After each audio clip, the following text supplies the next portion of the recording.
semoga lah ya. Selesai bener sih belum ya. Gereja baru mulai bangkit, mulai ada aktivitas gereja fisik. Itu mereka, kalau kami enggak ya.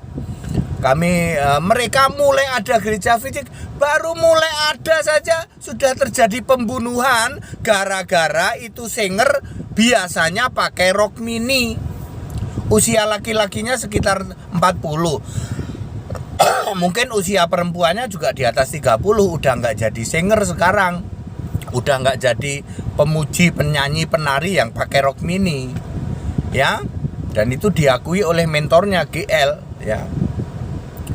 Saudara-saudara, bejat ini gereja ya, Bapak Ibu Saudara. Saya tidak tahu ya. Kalau saya jadi dirjennya udah tak bekukan ini sinode.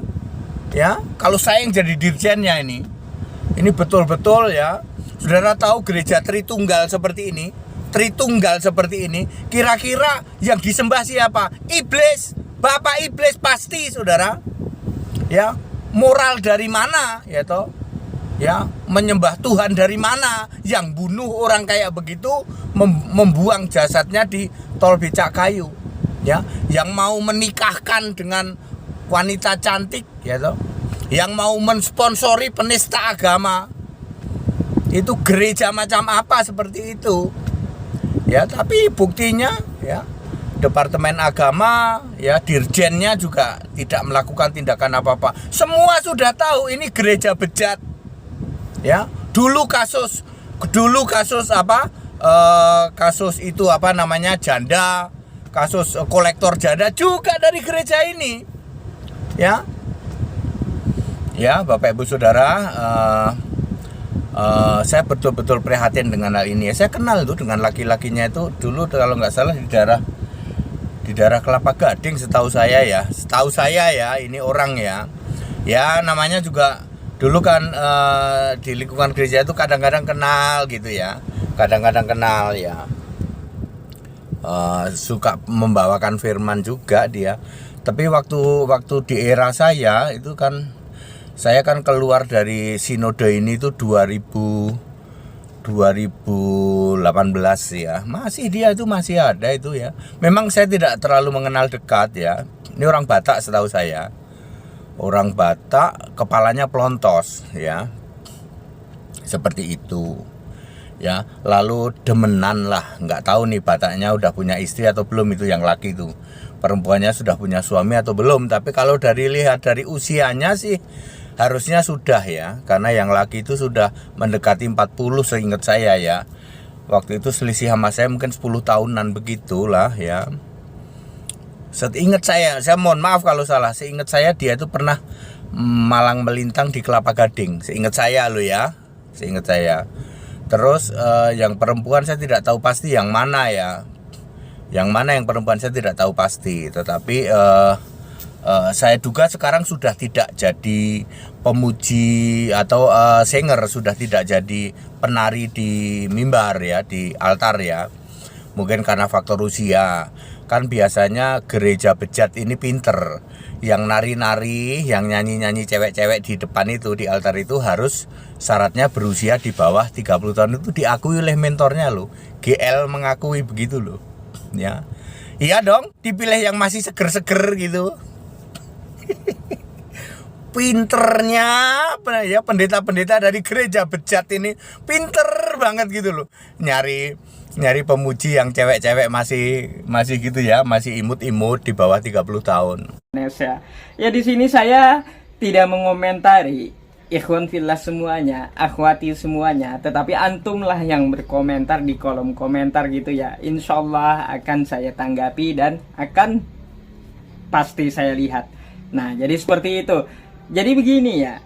Tadi saya yang nyentriknya pendeta ini mengatakan bahwa ya cari yang di bawah umur 30 tahun pakai rok mini.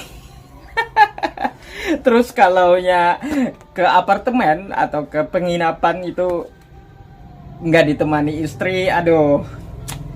Ya itu urusan mereka lah gitu ya. Tetapi bagaimana menurut pendapat antum?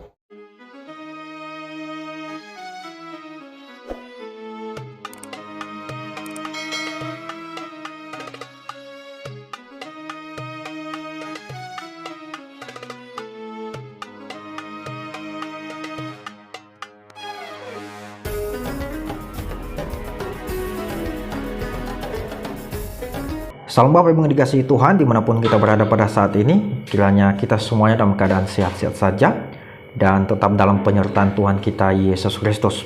Amin. Beberapa hari yang lalu Bapak Ibu ada sebuah berita di mana ada seorang pendeta yang melakukan tindakan kriminal terhadap sesama rekan pelayan sampai korban ini meninggal dunia Bapak Ibu.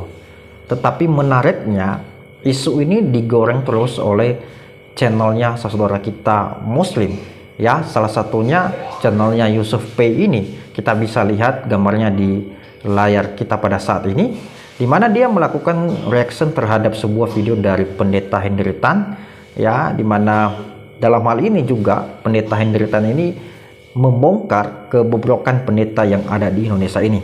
Ya, saya juga melihat bahwa pendeta Henry Tan ini merupakan salah seorang pendeta yang tersesat di Indonesia ini karena dia tidak percaya yang namanya dengan Tritunggal, ya. Tetapi tidak apa-apa, itu tidak menjadi masalah bagi saya, karena itu hak dia, ya. Dia berhak untuk menentukan pilihan dia karena hidup ini adalah pilihan Bapak Ibu.